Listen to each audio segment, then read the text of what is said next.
we start with my exclusive sit-down with President Donald Trump in Florida, where he was in great spirits and as fired up as I've ever seen him. His prediction for the Virginia gubernatorial race, his reaction to Biden's disastrous administration, and so much more. Take a look. Mr. President, thank you so much for having us here at Mar-a-Lago. Thank you. Okay, if there's one word that could sum up the Biden administration, it would be crisis. There's the energy crisis, the supply chain crisis, the COVID crisis. If you look back on the last 10 months of the Biden administration, what grade would you give them? Well, it's probably the worst presidency in history. I can't imagine. I used to say Jimmy Carter.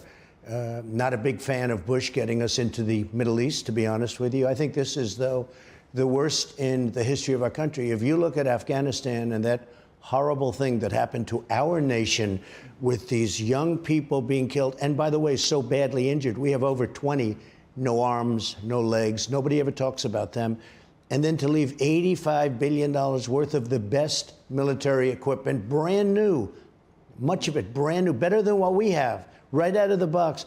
And they didn't explode it. They didn't blow it up like they said. Yeah. They did a couple of old planes that were not very valuable. No, I think that was the worst. And I'll tell you what, it's getting to be pretty close. What's happening on the border is one of the great embarrassments for our country also. Well, so we'll talk about those individually, but what grade would you give the Biden administration? I think you have to say an F, and not an F+.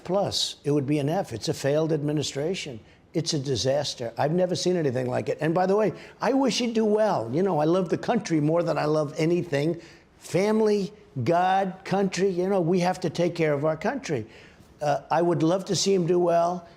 I don't think there's ever been a greater embarrassment as an administration. And we had everything ready to go.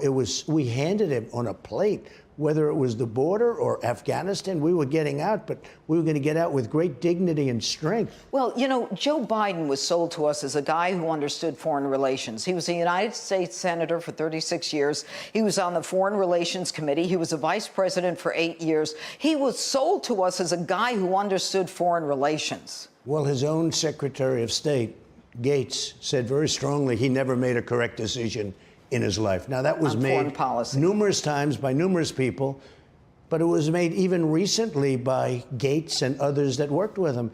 And I think Afghanistan was a disaster. Not getting out, I was the one that set it up. I brought it down to 2,500 soldiers, and we were in great shape, and they weren't going to touch us. They knew they weren't going to touch us. And then he took out the military before he took out the people. He left maybe thousands of people that are Americans and people that should be taken out. Why do you think he didn't listen to his military? Well, I think the military is largely discredited. I think our top people in the military are discredited. He might see that. If he understands it, he might see that. I wanted to get out also. I remember Millie telling me, because I said, I want every screw, every bolt, every nut, every tank. I want to take the tents, you know, the big tents that hold the equipment and the planes. I want everything out. Getting the planes out, you just fly them into Pakistan and then take them over to our country. So easy. They left everything. But I remember Millie saying, and he told me this, and I lost a lot of respect when he said it, "Sir, we'll save money if we leave the equipment." I said, save money if we leave a $50 million airplane or a $10 million tank? You think we're saving money by not putting it into a plane or flying it out? I said, what does that mean? Sir, it's cheaper to leave it than it is to take them. And I said, that's a fool talking. No, when Millie said that, I lost such respect for him. I said, give it to me again. Tell me again. I want to hear it one more time. And he said that.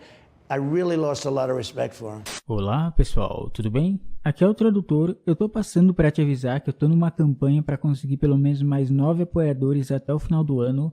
Esse canal não é monetizado, então totalmente depende de você. Eu preciso muito do seu apoio para manter esse canal atualizado e vivo, né, no ar. Os links para apoiar esse nosso projeto estão na descrição desse vídeo e no comentário fixado. Então é muito fácil e muito simples de apoiar. É graças a essas pessoas incríveis que eu posso estar trazendo conteúdo para vocês. E é isso aí, pessoal. Não se esqueçam de deixar seu like, seu comentário e até mais. Fui! Grande abraço.